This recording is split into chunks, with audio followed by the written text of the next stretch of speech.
one of the things I mentioned a sonnet, one of your poems on Cosmoetica Theory of the Game Mm. begins by speaking about different theories and then transitions to its end, which was fix the last breath of recorded time. Now, you can read into that last line many different things outside of theory of the game. So that's one of the things that you seem to be very adept at doing in prose and in poetry, which is ending something memorably, but also having the ability, like Keats said, to make intuitive leaps, to make them make sense, not just to have something that's ejaculated out there that has no connection whatsoever, like a David Foster Wallace or any other horrible postmodern writer you can name.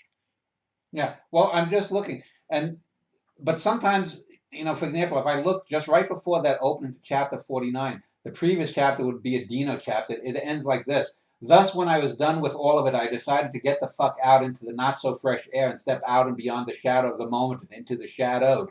So I'm talking about air, and then no air could herald that rare thing. Now, I probably didn't consciously do that, but that's an example that when I went back and was looking for something poetic to end, the air just came there. But someone is going to probably make that connection that I did that consciously. No, it's just because I was crescendoing up to drag you to the next chapter, and I'm going to start at a crescendo and then get into the meat. And sometimes when you do that, you get little connections or whatnot. But it's the impulse, the will to do that, to get that poetic thing that sometimes causes things that connect up some in some manner, negatively, capably, if you will, uh, that is total happenstance. And a lot of people who are not artists don't believe that. And they don't believe that because a lot of bad artists, as I said, will go on shows. They'll be interviewed and they'll say, "Oh, I sketched this out for 3 years before I started." Well, no wonder your book is lifeless, because there's no organic quality to it. It doesn't develop out of things. When I wrote this book, when I wrote the Norwegian, I'm writing my current spy book, which will probably be the third longest book after Vincetti Brothers that I'm writing. Uh, I will go in. I don't start off necessarily. It was the best of times. It was the worst of times. I don't think I. The only I think only with and Paulie Maravelli was dead. That's the only book that I ever started off that I knew that was the first line. I have a general sense of how I'm going to open a book, but usually I'll go, okay, let me see here. I'm in this chapter. I'm going to talk about something, and I'll start with a big scene, and I'll have because I know the characters so well. I'll start out with a scene, and as Stanley Kubrick said about a film is you just need 5 or 6 big scenes together, and then you can string them together and you have a film. In the same way with novels, when you have the big scenes done, those are what I generally do first. Then I string together the little poetic moments. And so these sinews, these tendons, these ligaments of narrative uh, can be great writing of their own, but they arise out of the big scenes. And those ligaments often are the starts of chapters or the ends of chapters, or the beginnings or ends of books. This book, ends with a play off a previous book I did, the Tumbleweeds, the previous book in this quartet. And I did that because I said, well, how am I going to end this book? And I said, well, wouldn't it be interesting? Because I don't know of any other book where the writer quotes the end of the previous book he wrote in a sequence, or the previous book that he wrote, or any other work that he wrote, and plays off of that. I do that, and so that set up the end of the Vincetti Brothers is a great ending because of doing that. And it was like, well, how am I going to top that in a Norwegian in the Family? And I do a twist on that that's even better. And as I said to you, there's the ending of the book, and then there's also the ending of the novel proper. And the ending of the novel proper is also an ending that well, again, so you have to just play. You have to play with a lot of these things, and that's one of the things that separates, I know, the stuff that I work from a lot of the stuff that's published. And Jessica does this too. She's learned this from me. Is you have to have fun when you're writing. It has to be an enjoyable experience for you. There have been a few books that have been a bit tedious that I needed to get out. I did a book called uh, The Scorpion Swam, and because that's probably the most autobiographical book in a sense about me, even more so than this stuff, which is based upon my real life. That's emotionally and intellectually the most autobiographical book. It was a difficult book to write emotionally and whatnot because I didn't particularly like writing it. But sometimes you do get that impulse that I have to get this done next before I do anything else.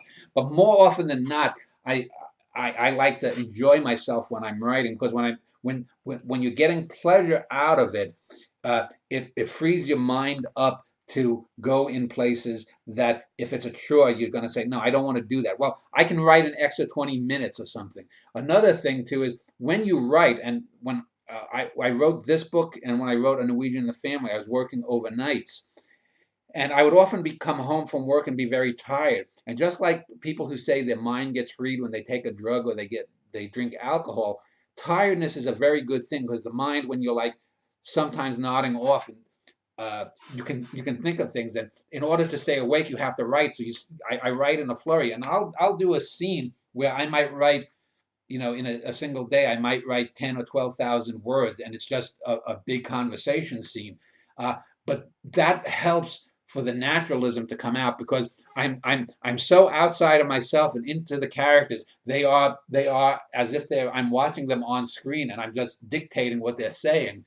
That occurs when you're so tired or when you're in this sort of semi-altered state, and that's a thing that total immersion helps bring because when you're writing these long things, if you're writing a 600,000 word book or almost 2.5 million word book in A Norwegian in the Family, in a day you're going to have days when you're doing 10 or 15,000 words of dialogue or writing. Dialogue is also a lot easier to write in a sense than poetic descriptions. So if you notice in this book, and you'll notice when you read A Norwegian in the Family, the dialogue scenes are what are the meat. That's sort of the intellectual meat. The poesy is sort of the frame that hangs around it.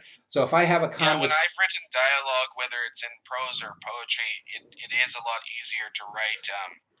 One of the more difficult parts and the money of a work is those little poetic scenes that string things together. I wanted to talk about a few ideas related to okay, this book, one second. Let but me just make one final comment here.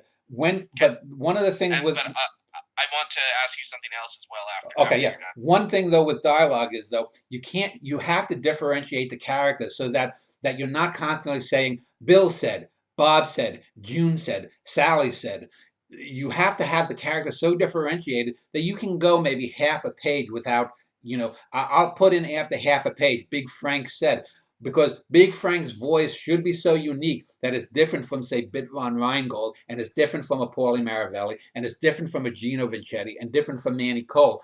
Uh, and that's one of the things that often doesn't happen in conversations and dialogue in most published books is that you have to have the he said, she said, Bill said, Bob said, because the characters are so generic and they're speaking so generically. They don't have, and that's another reason sometimes you have an or an or you have a character that has a little tick, or a character that's constantly giving people names, or character that's constantly has a little bit of a speech impediment. Is that you have to give them individuation so that the conversations flow naturally, that you're not having the saids and this and that. And most often I have Bill said when I do put one in rather than Bill extrapolated. That often seems a bit heavy handed.